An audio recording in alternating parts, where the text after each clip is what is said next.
Vamos a hablar, hermanos, o a retomar la enseñanza que dejamos a la mitad. Si usted ha estado siguiendo lo que es la serie que hemos titulado La armadura de Dios, recordará que recién, hace algunas semanas atrás, recién hablábamos sobre el casco de la salvación.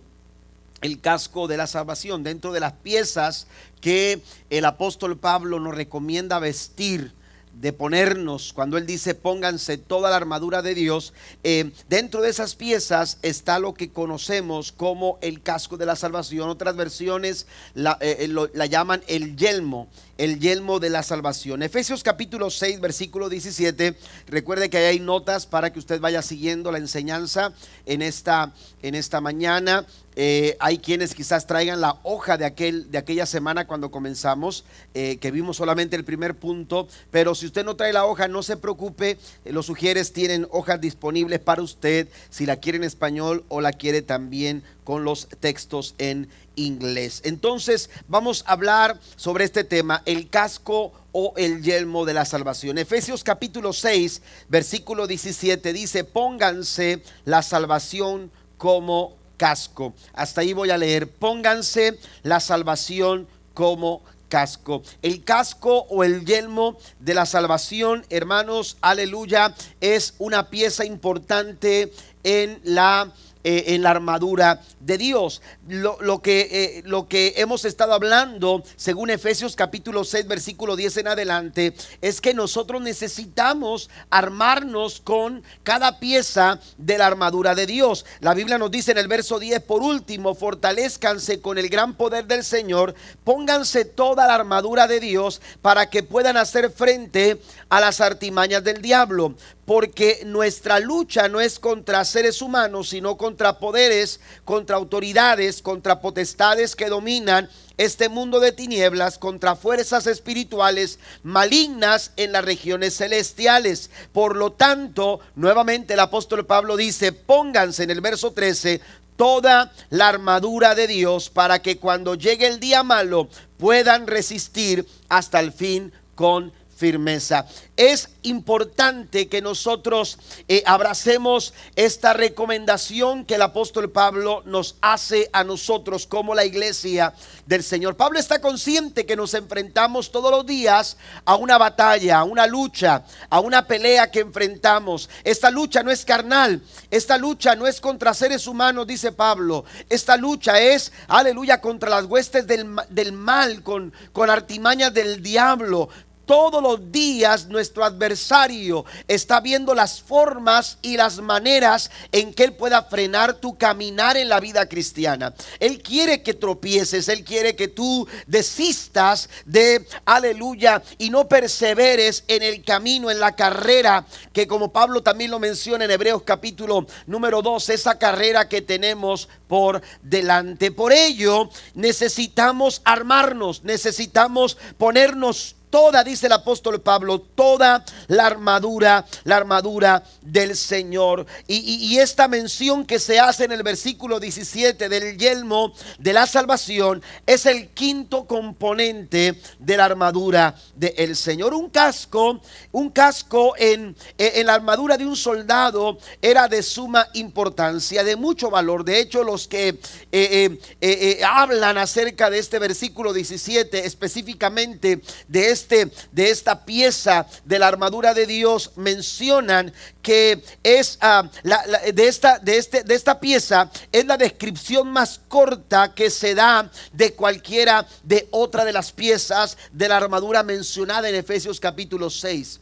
La pregunta es ¿por qué? ¿Cómo es posible que Pablo solamente dé una descripción pequeña cuando se refiere acerca del yelmo de la salvación? Bueno, la respuesta que se da es que quizás estaba de más señalar su importancia. El soldado romano no entraba a la batalla sin ponerse su casco. Era tan importante que estaba de más decirlo, porque ya la propia pieza, el propio elemento tenía, hermanos, aleluya, esa representación de importancia. todo soldado sabía, todo soldado cuidadoso, todo soldado diligente sabía que no podía salir sin proteger su cabeza con el casco en su armadura. Y eso es lo mismo que Pablo nos quiere ilustrar cuando él está viendo la situación y la batalla a la que nos enfrentamos como hijos de Dios todos los días. Pablo dice: el creyente tiene que armarse, el creyente tiene que ponerse la coraza de justicia, el creyente tiene que tomar el escudo de la fe, el creyente tiene, aleluya, que calzar los zapatos del evangelio, el creyente tiene que afirmar el cinturón de la verdad. Pero también dice el apóstol Pablo: tienen que tomar el yelmo de la salvación. Un casco, hermano, generalmente tenía tres partes importantes de protección para el soldado romano. Tenía unas placas en las mejillas para protegerse de los golpes sobre la cara. Amén. También tenía una pieza de metal en la parte posterior sobre su espalda, en el área de la nuca, para proteger los golpes en esa área del cuello. Pero también había una cresta que estaba sobre las cejas del soldado, y esta, cuando se bajaba, protegía, hermanos, los ojos de todo soldado. Por eso todo soldado no salía, aleluya, sin su casco a la batalla. ¿A qué se refiere cuando Pablo menciona el yelmo de la salvación? ¿Qué representa en nuestra vida? Bueno, el yelmo de la salvación representa nuestra esperanza de salvación. Usted no puede perder de vista su esperanza de salvación que ha recibido al recibir a Cristo como el Salvador y el Señor de su vida. Usted tiene esperanza, y esa esperanza, aleluya, nos da la capacidad para enfrentar las luchas, las pruebas, las adversidades. Y aun cuando son duras, aun cuando es difícil, aun cuando parece complicado, el tener esperanza nos ayuda a seguir hacia adelante. Tenemos un adversario que tiene como propósito, según San Juan capítulo 10 versículo 10, que su propósito de ladrón es robar, matar y destruir. El propósito de Satanás es claro: él quiere hurtar, él quiere matar y él quiere destruir. Y hay tantos proyectiles del diablo estratégicamente dirigidos a nuestra cabeza. Amén. Por eso necesitamos proteger nuestra mente. Por eso necesitamos el yelmo de la salvación. Por eso necesitamos, aleluya, protegernos, aleluya, con la esperanza de nuestra salvación. Por eso usted no puede, aleluya, descuidar el área de su mente. Es el campo de batalla al que el enemigo, aleluya, constantemente está bombardeando, constantemente está enviando proyectiles, aleluya, deseando de alguna forma cumplir su propósito. Y ese propósito es robar, es matar y es destruir. De ahí que el apóstol Pablo nos dice en Romanos capítulo 12 versículo 2: no imiten las conductas ni las costumbres de este mundo, más bien dejen que Dios los transforme en personas nuevas al cambiarles la manera de pensar. Necesitamos proteger nuestra mente, renovar nuestra mente y permitir que la verdad de la palabra de Dios elimine todo lo que sea contrario a ella. ¿Sabe por qué? Porque el resultado de esa batalla determina el curso que toma nuestra vida. Hemos hablado la semana, hace 2-3 semanas atrás, hablábamos de el primer ataque que queríamos mencionar, del por qué tenemos que proteger nuestra mente. Ese ataque que el enemigo está queriendo, aleluya, o que está enviando a nuestras vidas. Y el primer ataque es el desánimo. El desánimo, yo mencionaba esto. El primer punto es el desánimo. Satanás utiliza el desánimo para dar golpes certeros a nuestra cabeza. Él quiere golpear con el desánimo nuestros pensamientos. Quiere golpear el desánimo, con desánimo, aleluya, nuestras vidas, nuestras mentes. Mire lo que dice Hechos capítulo 12, versículo número 1.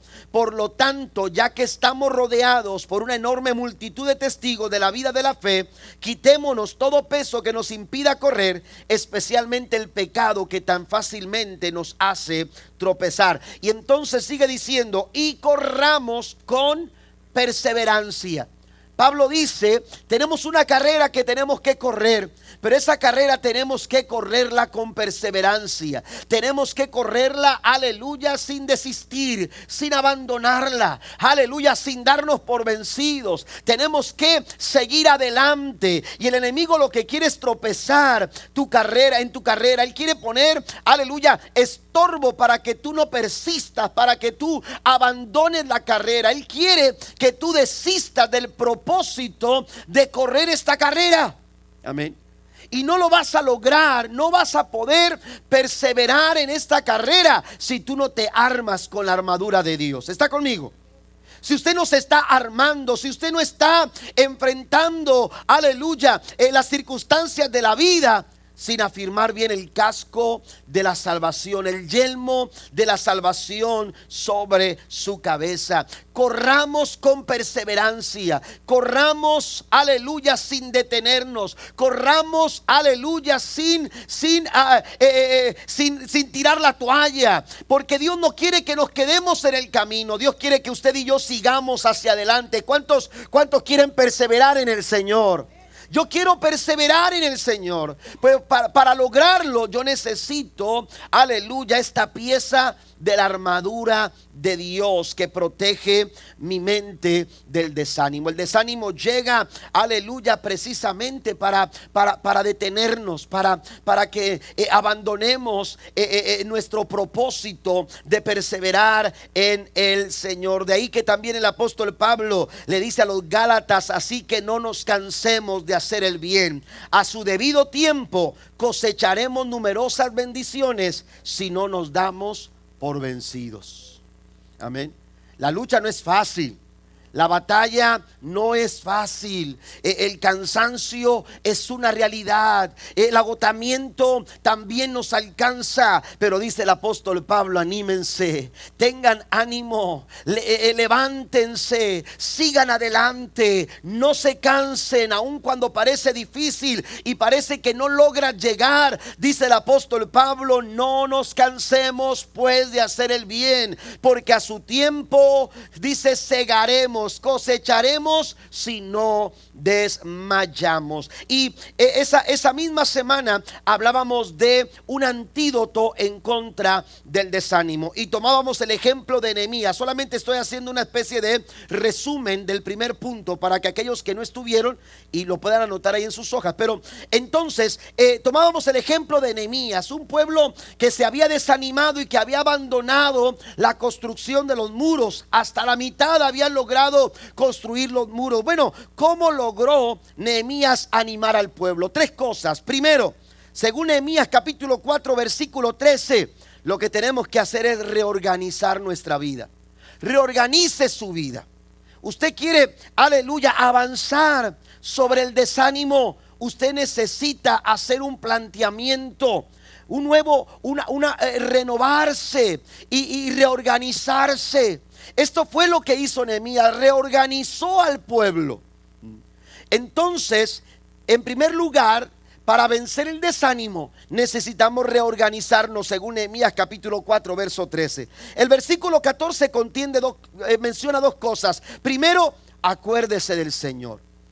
Después de decirnos en el versículo 13 lo que Nehemías hace al reorganizar a las familias y ponerlas estratégicamente en lugares donde, aleluya, se podía avanzar y estaban alertas. Lo segundo que Nehemías hace es decirles al pueblo lo siguiente: luego de examinar la situación, me levanté y dije a los nobles y gobernantes y al resto del pueblo, no les tengan miedo, acuérdense del Señor, que es grande y temible. Cuando el desánimo llega a tu vida, tú necesitas traer a la memoria el testimonio de Dios. Lo que Dios es, quién es Dios. Traiga las verdades de Dios a su mente, a su corazón. Aleluya. Y usted encontrará el ánimo para poder seguir hacia adelante. Y también en el versículo 14, Nehemías nos ofrece otro elemento para poder vencer el desánimo, y es: resista hasta el final. Resista hasta el final. Nehemías les dio motivos para seguir.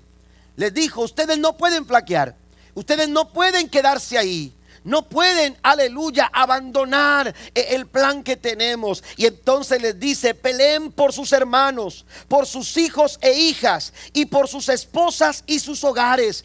Tienen razones por las cuales no abandonar esta lucha. Hay que seguir adelante. El desánimo llega a nuestras vidas, pero en el Señor nosotros podemos continuar y avanzar. ¿Cuántos dicen amén? Jesús dijo: el que perseverare hasta el fin.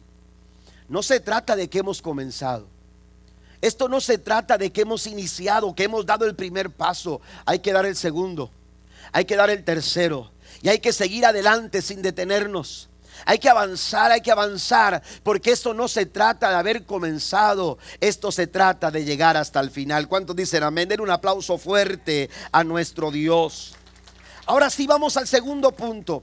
Tenemos dos puntos más que queremos mencionar. Otro de los ataques que el enemigo utiliza queriendo golpear nuestra mente es la duda. La duda también, aleluya, es un proyectil que Satanás utiliza, aleluya, para traer al corazón del creyente, al corazón de las personas, hermanos, aleluya, ruina. Porque él quiere hurtar, él quiere matar y él quiere destruir. Aleluya. Pero cuando nos ponemos el casco de la salvación, cuando lo afirmamos bien en nuestras vidas, podemos, como dice el apóstol Pablo en 2 Corintios 10 versículo 5, derribar argumentos y toda altivez que se levanta en contra del conocimiento de Dios, y lo podemos llevar cautivo todo pensamiento a la obediencia de Cristo.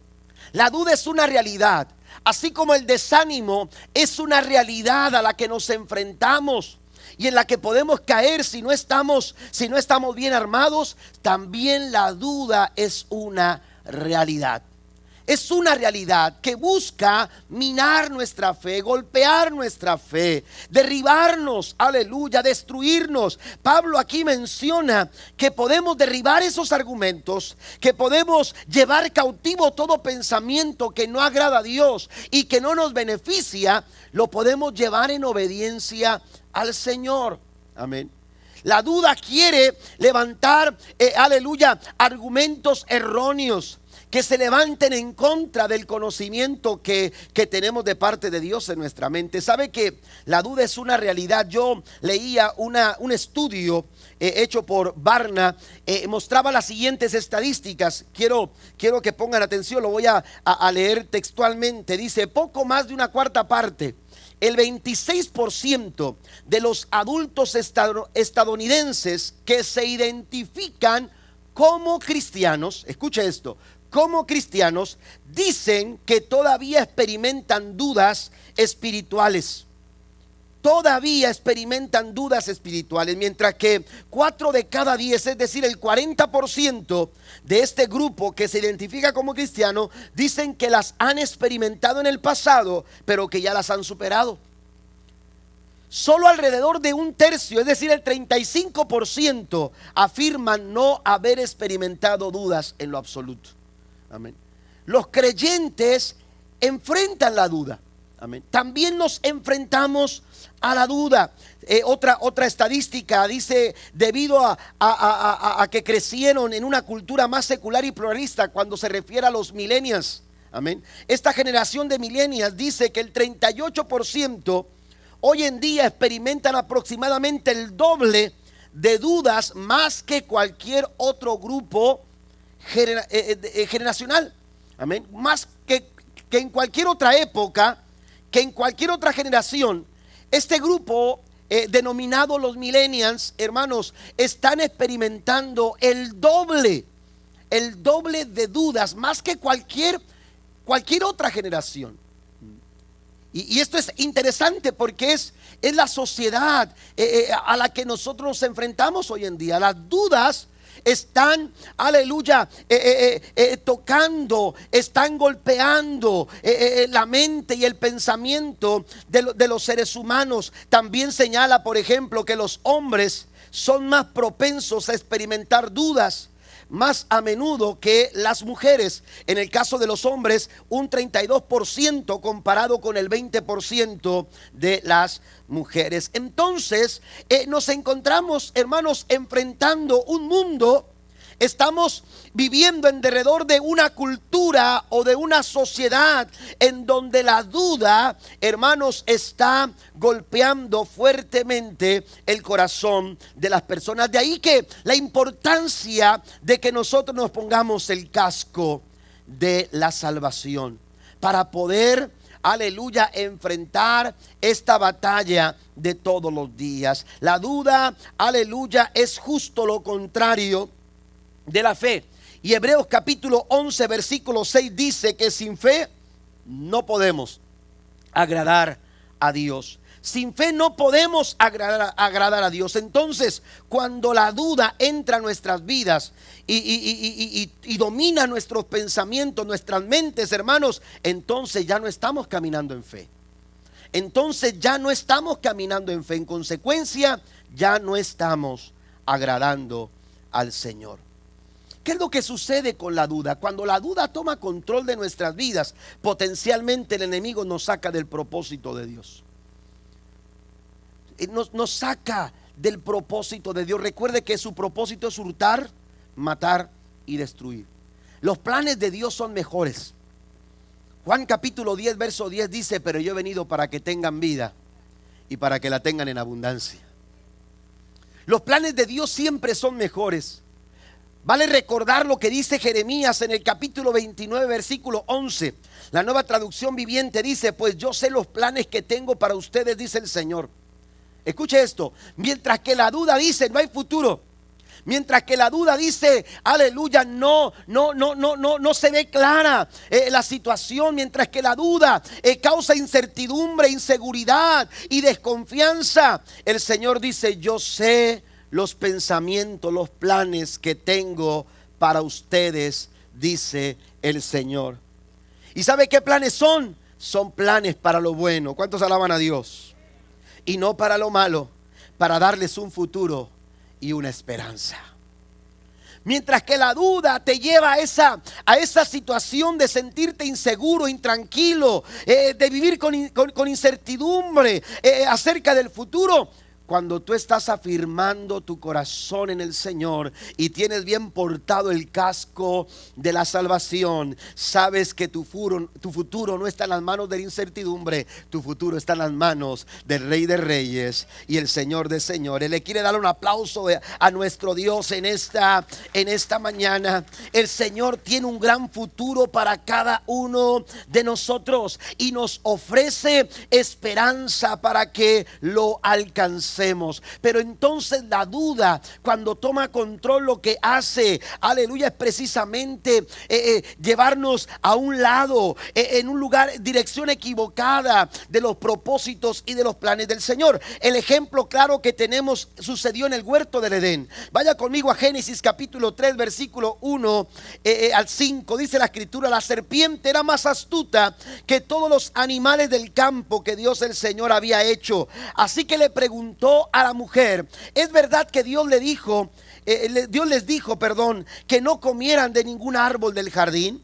Podemos comer del fruto de todos los árboles, respondió la mujer, pero en cuanto al fruto del árbol que está en medio del jardín, Dios nos ha dicho, no coman de ese árbol, ni lo toquen, de lo contrario morirán. Verso 4 dice: pero la serpiente le dijo a la mujer: no es cierto. Se fija cómo la duda, aleluya, es una artimaña, es un proyectil que intencionalmente Satanás utiliza para sembrar, aleluya, en el corazón del ser humano desconfianza y alejarlo de los planes del Señor.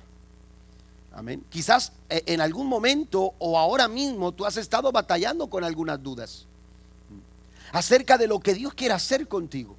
Y es que lo que está pasando a tu alrededor de pronto te hace sentir que no vas a lograrlo, o que parece inalcanzable, o que no hay posibilidad de realizarlo. Y entonces te das cuenta de esa situación. Tenemos que tener claro lo que Dios ha dicho. No podemos, aleluya, abandonar las verdades de Dios, los planes que Dios tiene para nuestra vida. La mujer fue muy clara y le dijo: sí, Dios nos dijo. Una versión, si no me equivoco, la del 60, dice: con que Dios ha dicho. ¿No ha escuchado esa vocecita en su mente?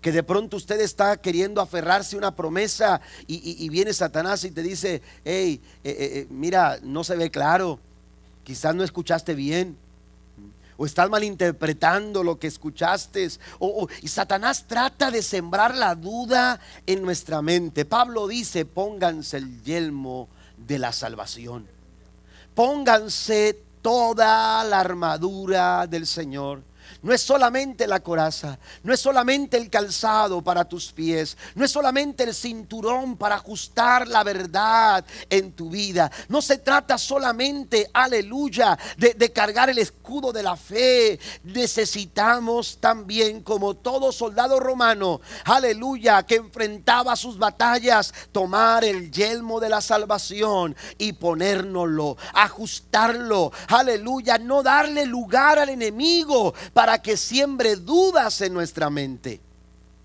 Porque esa intención que Satanás tiene o tuvo con Adán y Eva en el huerto del Edén, lo tiene también contigo y conmigo.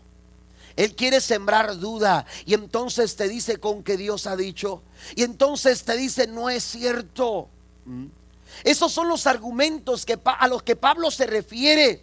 Argumentos que necesitamos derribar, argumentos que necesitamos eliminar de nuestra mente. ¿Por qué? Porque con altivez se levantan en contra del conocimiento de Dios. Pero cuando tú estás afirmando el casco de la salvación, aleluya, sobre tu cabeza, aleluya, el Señor será vencido y tú podrás salir adelante. ¿Cuántos alaban el nombre de nuestro Dios?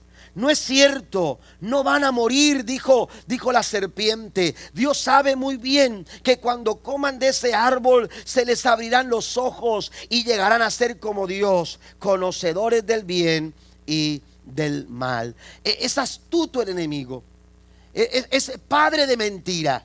Él es engañador desde el principio y él trata de sembrar la duda en nuestras mentes y en nuestros corazones. Ahora, si usted ha pasado por un tiempo de dudas, yo quiero decirle que es precisamente en la verdad del Señor donde va a encontrar usted la respuesta que usted necesita y el apoyo que usted necesita. Tenemos un ejemplo en los evangelios de un hombre llamado Juan el Bautista. Él estaba en problemas y a él le preocupaba mucho, aleluya, que el reino de los cielos, aleluya, se predicara a los hombres. Que el ser humano encontrara, aleluya, un mensaje y que la obra continuara. Y entonces dice en el versículo 17 de Lucas capítulo 7, vaya conmigo por favor, al verso 19, dice: y las noticias acerca de Jesús corrieron por toda Judea y sus alrededores. Verso 18 dice: los discípulos de Juan el Bautista le contaron todo lo que Jesús hacía. Entonces Juan llamó a 2 de sus discípulos y los envió al Señor para que le preguntaran: ¿eres tú el Mesías? ¿O a quién hemos estado esperando? ¿A quién esperamos? Dice: o debemos seguir buscando a otro. Juan tenía sus propias dudas. Él también estaba, aleluya, con algunas situaciones en su vida y quería estar seguro. Tenía dudas en su corazón. Había dudas que venían a golpear su mente, y entonces lo que hace Juan es enviar mensajeros a Jesús para preguntarle: ¿eres tú el Mesías o esperamos a otro? esas dudas que golpean tu mente, esas dudas que golpean tu corazón, solamente van a encontrar alivio en las verdades que salen de la boca de Dios.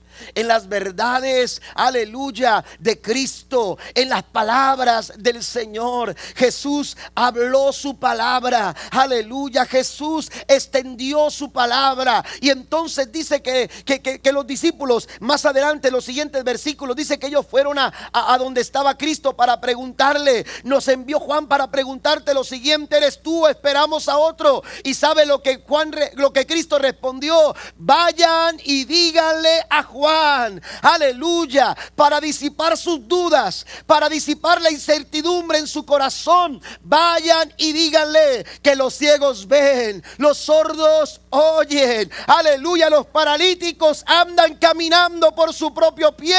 Pero también díganles que a los pobres es anunciado el evangelio. Den un aplauso fuerte a nuestro Dios.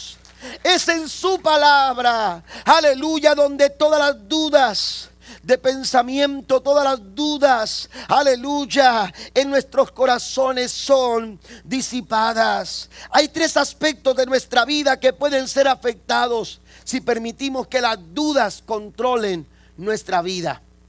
Quiero mencionarlo. Número uno, nuestro pensamiento. El pensamiento. Jesús, aleluya, ministró la forma de pensar de sus discípulos para que no fueran hombres de poca fe. En el Nuevo Testamento, en Mateo capítulo 16, versículos 7 y 8, Jesús le dice lo siguiente. La Escritura dice lo siguiente, ellos pensaban dentro de sí diciendo: esto dice porque no trajimos pan. Y entendiéndolo, Jesús les dijo: ¿por qué pensáis, note esto, dentro de vosotros, hombres de poca fe, que no tenéis pan? Jesús estaba hablando con sus discípulos después de haber cruzado, aleluya, a la otra orilla. Jesús les dice a los discípulos: tienen que cuidarse de la levadura de los fariseos y de los saduceos, y tienen que cuidarse de ese tipo de corrientes de pensamiento. Y oiga, cuando empieza a hablar de levadura, los discípulos dijeron: ay, se nos olvidó el pan. Y dice que estaban discutiendo entre ellos, que estaban discutiendo. Una versión dice que Jesús pudo discernir lo que ellos pensaban, porque ellos pensaban: está diciendo esto porque se nos olvidó el pan. Si usted ha leído ese pasaje de Mateo 16, más adelante Jesús les dice: hey, ¿no se acuerdan lo que hice con 5,000 personas? ¿Ustedes creen que a mí me preocupa el pan? ¿No se dieron cuenta lo que hice yo con 5 panes y 2 peces? De tal forma que alimenté una multitud y sobraron canastas de comida. El problema no es el pan. No están entendiendo lo que les estoy diciendo. Eso es lo que Cristo por eso les dice: hey, ¿por qué piensan eso, hombres de poca fe? ¿Por qué están pensando en el pan cuando yo estoy dándoles unas verdades más profundas que ustedes necesitan recibir? Pero la mente del ser humano, cuando es tomada por la duda, hermano, el pensamiento del ser humano empieza a generar pensamientos, ideas, aleluya, y conceptos equivocados. ¿Por qué pensáis dentro de vosotros, hombres de poca fe, que no tenéis pan? Jesús no solamente les menciona la alimentación de los 5,000, sino que también les habla cómo alimentó, aleluya, a 4,000 personas con 7 panes también. Es decir, la alimentación de los 5,000 no es una casualidad. Lo que yo puedo hacer contigo, aleluya, con el poco, el mucho pan que tú tengas, no es una casualidad. Eso no es el problema. Lo que ustedes tienen que entender son las verdades que yo quiero sembrar en sus corazones. Pero a veces la duda, cuando llega a nuestra mente, nos lleva por caminos equivocados, por pensamientos equivocados, y adoptamos a veces pensamientos e ideas, hermanos, aleluya, contrarias a lo que las verdades del Señor nos expresan en su palabra. También, además del pensamiento, nuestras emociones. Las emociones también son afectadas. Las emociones no solamente un pensamiento, sino que también nuestras emociones, la forma en que nosotros respondemos a las situaciones que enfrentamos. Mire, los discípulos en Mateo 8, versículo 23 al 26, fueron afectados por sus dudas y respondieron a través de sus emociones de una manera equivocada. Dice, y entrando en la barca, sus discípulos le siguieron. He aquí que se levantó en el mar una tempestad tan grande de las olas que cubrían la barca, pero él dormía. Jesús estaba durmiendo. Y vinieron sus discípulos y le despertaron diciendo, Señor, sálvanos, que perecemos. Él les dijo, ¿por qué teméis, hombres de poca fe?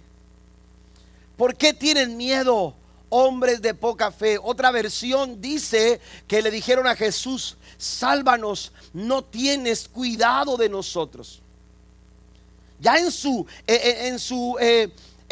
emociones, al límite, cuando sus emociones estaban ya sin rumbo, cuando sus emociones estaban ya dañadas por la duda, al ver que la tempestad arreciaba, al ver que la barca se movía y se hundía, o se llenaba de agua por las olas que se levantaban tan grandes. Oiga, cuando vieron todo eso, su respuesta emocional, hermanos, fue de temor, fue de miedo, al grado que le dijeron al Señor, no tienes cuidado de nosotros. Cuando nuestras emociones toman control, motivadas, aleluya, por una duda en nuestra mente, podemos llegar a responder de una manera equivocada en las tormentas que enfrentamos. Por eso dice Pablo, pónganse el yelmo de la salvación. Porque cuando parece que no hay esperanza, cuando parece que no hay camino, porque cuando parece que las cosas no tienen, aleluya, remedio, usted y yo recordamos que la obra de Cristo en la cruz del Calvario nos dio esperanza, nos dio la esperanza suficiente, aleluya, gracias a su muerte en la cruz del Calvario. Usted y yo tenemos un propósito de parte de Dios, aleluya, y Él dice, yo te he diseñado para lo bueno y no para lo malo, para que tengas un futuro y tengas esperanza. Si usted lo cree, denle un aplauso al Señor. Las emociones los llevaron, hermanos, controladas por la duda, los llevaron a responder de una manera equivocada. Entonces Jesús se levanta, reprende los vientos y la mar, y se hizo grande bonanza. Cuando la duda domina nuestras mentes, domina nuestros pensamientos y nuestras emociones, hermano, perdemos de vista lo que realmente es importante, lo que realmente es verdadero. Y es que Jesús estaba en la barca. Jesús estaba en la barca. Ellos no lograron comprender, aleluya, que Jesús estando en la barca. ¿Usted cree que Él se iba a hundir con la barca? Si Jesús está en la barca, por más que golpeen las olas, por más que arriesen los vientos, por más que se vea difícil tu situación, si Cristo está en tu barca, todo va a estar bien. Alguien dice amén.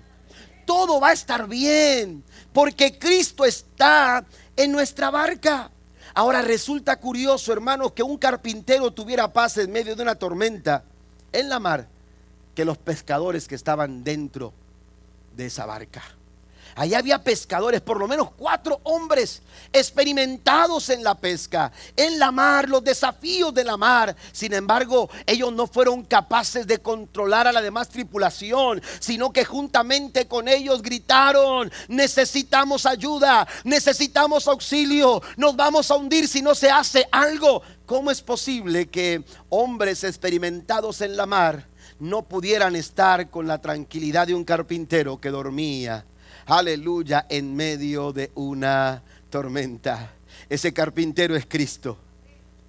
El carpintero es Cristo. Y si tú quieres dormir con la paz en medio de la tormenta, tú necesitas afirmar tu corazón en el Señor y portar el yelmo de la salvación. ¿Cuántos dicen amén? Pero también afecta el espíritu o actitud con la que enfrentamos la vida. Todos enfrentamos situaciones adversas, todos enfrentamos momentos complicados, pero no todos respondemos de la misma manera. no todos tenemos la actitud que necesitamos, la actitud que se necesita cuando se pasa por un momento difícil, cuando se pasa por un momento complicado. Todos enfrentamos situaciones adversas, pero la actitud hace la diferencia. El espíritu con la que tú enfrentas esa adversidad va a marcar la diferencia. Y entonces Satanás siembra la duda, porque afecta tu pensamiento, quiere afectar tu pensamiento. Siembra la duda porque él quiere afectar tus emociones, pero también siembra la duda porque él quiere que tú tengas una mala actitud, que tú enfrentes las dificultades con una mala actitud. Si usted va a la Biblia se dará cuenta que en el contexto bíblico la actitud, hermanos, es importante a la hora de pasar por las pruebas. Por ejemplo, Pedro y Santiago nos hablan de tener un sumo gozo, estar alegres cuando se encuentren en medio de la lucha o de la prueba. Habla de actitud. Pablo también lo menciona en muchas de sus cartas, la importancia de regocijarnos en el Señor. Una vez más os digo, regocijaos, les dijo a los filipenses en el capítulo 4, versículo 4. Y en el capítulo 2, Pablo nos lleva a conocer el sentir que tuvo Cristo cuando pasó, aleluya, y experimentó su muerte. Y entonces dice el verso 5 del capítulo 2 a los filipenses: haya pues en vosotros la misma actitud que hubo en Cristo. Porque la actitud hace la diferencia. Satanás sabe que un cristiano con una buena actitud no va a desmayar, no va a flaquear, y puede estar pasando por tiempos difíciles, en momentos de dolor, en momentos de prueba, en momentos de aflicción. Pero un cristiano con una buena actitud en su corazón es un cristiano que se mantiene firme hasta el final. Y eso es lo que hace el casco de la salvación. Nos ayuda a estar firmes, como lo pedía el apóstol Pablo en su carta a los Efesios capítulo 6 versículo 13, para poder estar firmes hasta el final, para mantenernos firmes hasta el final. Vamos a un ejemplo. Mateo capítulo 14 versículo 29 y 31 dice: y él dijo, ven. Hablándole al apóstol Pedro, le dice: descendió Pedro de la barca, andaba, no pierda de vista esto, andaba sobre las aguas para ir a Jesús, pero al ver el fuerte viento tuvo miedo y comenzando a hundirse dio voces diciendo: Señor, sálvame. Y al momento Jesús extendió la mano y asió de él y le dijo: hombre de poca fe, ¿por qué dudaste? ¿Por qué dudaste?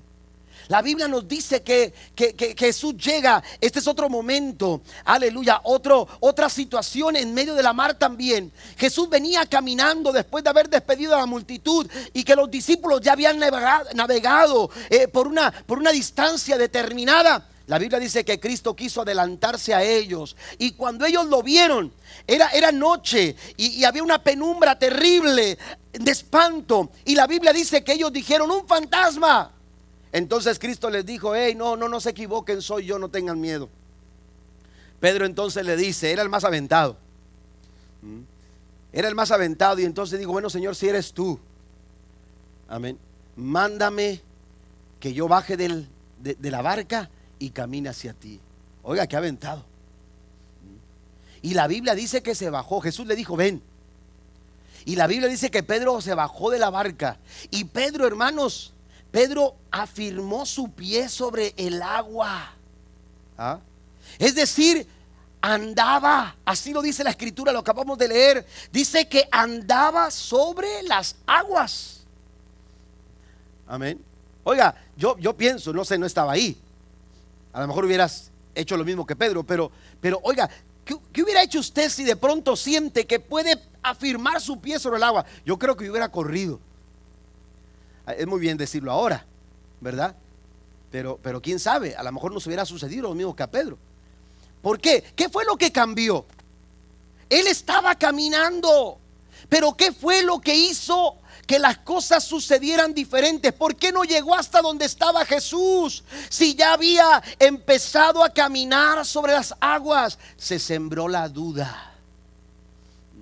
Y eso es lo que trata de hacer el enemigo con nosotros, sembrar la duda para que tú, aleluya, desistas, para que tú no continúes, para que tú empieces a alimentar tus temores, para que tú empieces, aleluya, a ver las cosas de una manera diferente y cambiar tu actitud. Esa actitud empezó a cambiar cuando dice la escritura que empezó a ver el fuerte viento, tuvo miedo y comenzó a hundirse y a dar voces de miedo. Nuestra actitud, hermanos, hace la diferencia. Amén. Esa actitud con la que tú enfrentas la vida, aleluya, será distinta si tú permites que la duda tome el control de tus pensamientos, de tu vida. Tome el control de tu vida. Cuando la duda controla nuestra vida, vamos a pensar equivocadamente, vamos a responder emocionalmente equivocado, pero también nuestra actitud con la que enfrentamos la vida será afectada. Es necesario que nosotros afirmemos nuestra fe en el Señor. En Primera Tesalonicenses capítulo 5 verso 8 dice el apóstol Pablo dice: pónganse la esperanza como casco. Es lo que dice el apóstol Pablo: pónganse la esperanza como casco. Aleluya. En medio de las pruebas que estoy pasando, en medio de las luchas que estoy atravesando, la esperanza es, aleluya, me da la seguridad de saber que yo voy a salir adelante, porque Dios es fiel a su palabra y Dios es fiel a sus propósitos. ¿Cuántos dicen amén? La esperanza que abrazamos en Dios es nuestra protección. De ahí que el profeta Isaías en el capítulo 40 verso 30 y 31 dice: los muchachos se fatigan y se cansan, los jóvenes flaquean y caen, pero los que esperan a Jehová, permítame decirlo de esta manera, los que se ponen como casco la esperanza. ¿Qué sucede con aquellos que enfrentan la vida con el casco de la esperanza, de la salvación puesta y afirmado sobre su cabeza? Estos, dice, tendrán nuevas fuerzas, levantarán las alas como las águilas, correrán y no se cansarán, caminarán y no se fatigarán. Bendito sea el nombre del Señor. Entonces, el primer ataque es el desánimo, el segundo ataque es la duda y el tercer ataque, hermanos, es el desenfoque. Amén. Es el desenfoque. Satanás no solamente utiliza el desánimo, sino que también utiliza la duda, pero también él quiere sembrar en nuestra mente, en nuestros pensamientos, hermanos, el desenfoque, que perdamos de vista el enfoque. Mire, uno de los beneficios que los soldados romanos tenían al ponerse el yelmo, al ponerse el casco, era que éste les brindaba protección a sus ojos. Esa cresta que estaba encima de sus cejas bajaba y entonces, hermano, les cubría lo que era, les protegía sus ojos.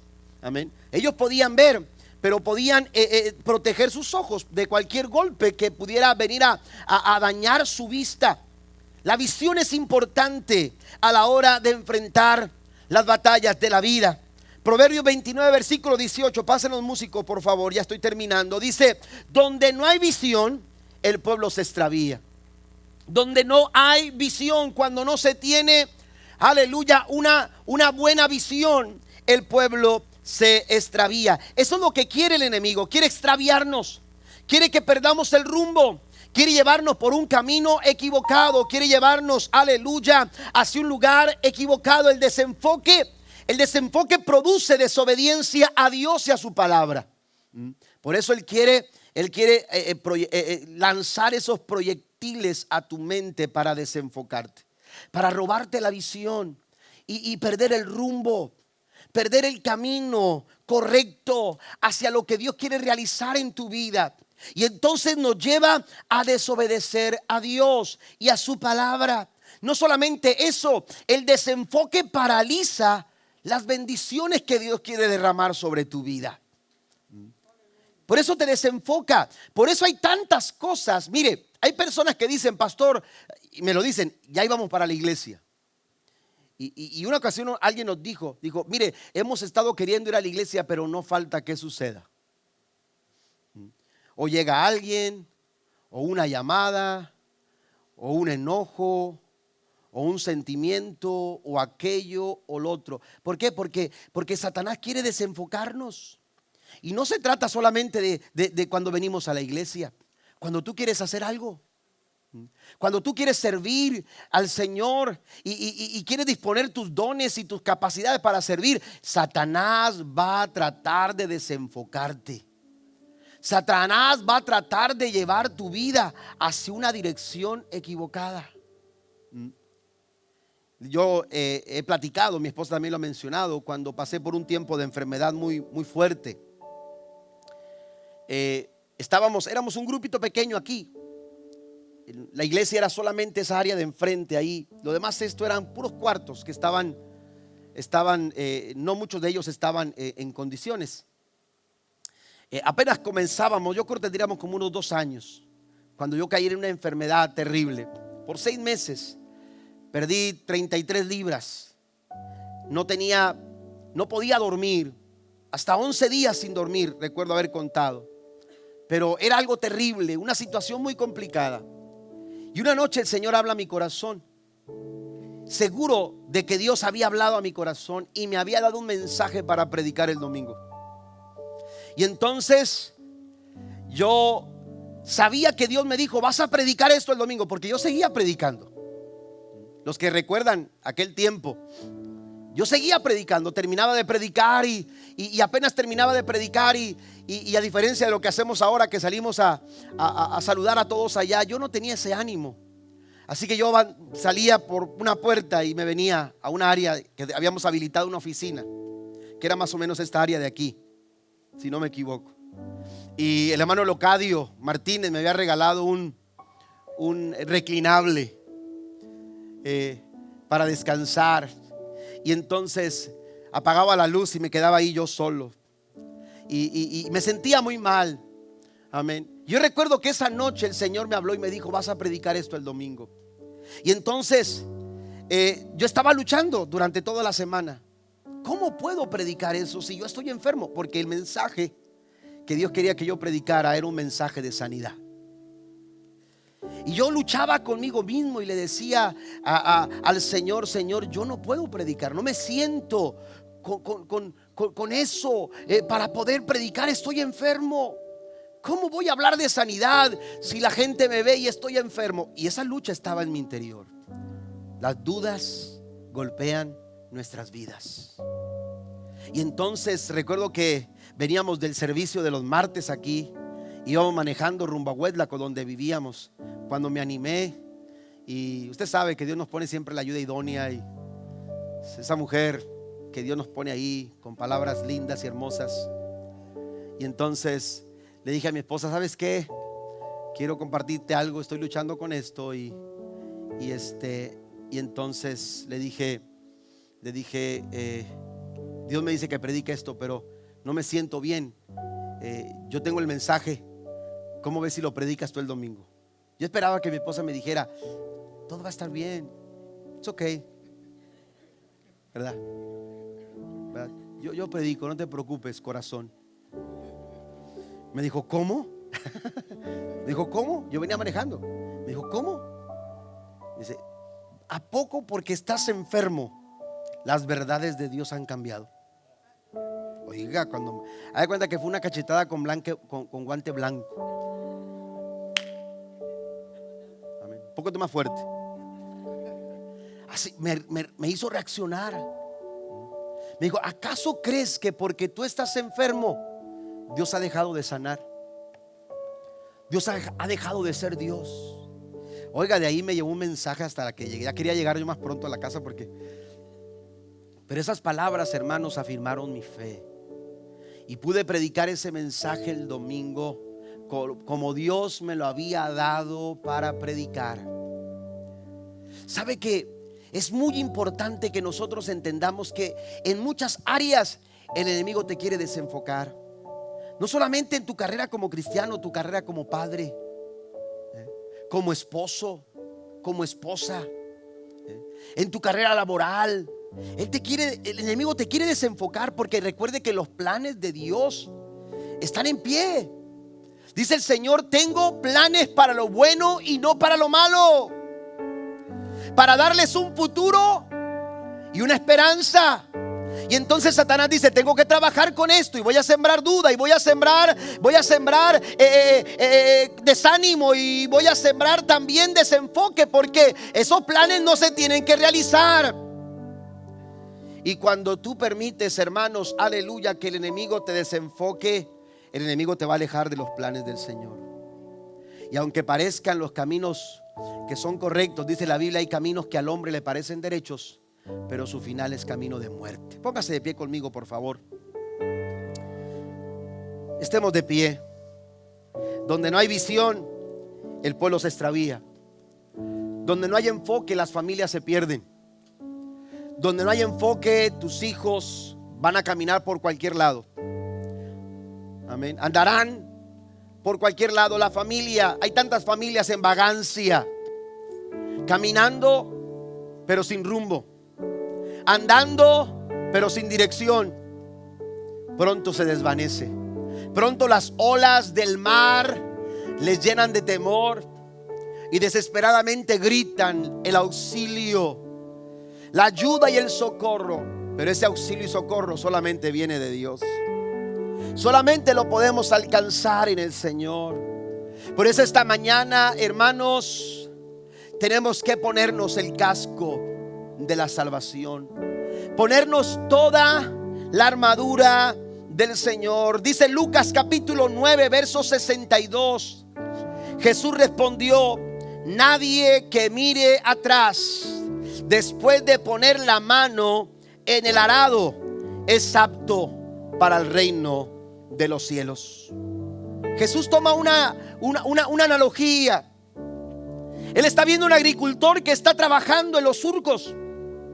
Los animales van tirando la yunta, pero aleluya, el agricultor, aleluya, tiene en sus manos, hermanos, el arado, y entonces le va dando dirección porque está poniendo su mirada hacia adelante. Amén. Y es impresionante. A mí siempre me ha llamado la atención cuando viajábamos de una ciudad a otra y ver cómo los surcos en las siembras, hermanos, están derechitas. Amén. Jesús está diciendo: esos surcos derechos no son cosa de la casualidad.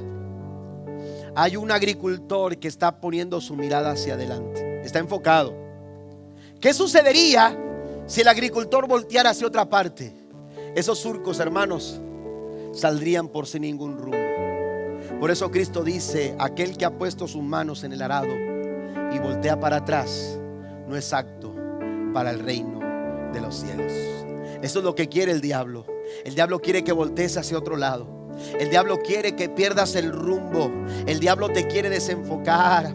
Pero cuando te pones el yelmo de la salvación, tu mirada va a estar hacia adelante, porque tu visión está protegida, porque tu visión y tu enfoque están protegidos. Cristo dijo, el apóstol Pablo dijo en Hebreos capítulo 12, versículo 2: puestos los ojos en Jesús, el autor y consumador de la fe. ¿Quiere levantar sus manos ahí donde está?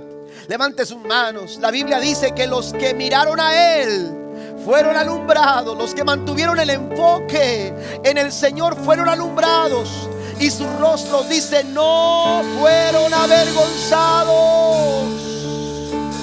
Hay poder, aleluya, en Jesús. Hay poder en la sangre del Cordero de Dios. Aleluya, y esperanza en la cruz de Cristo.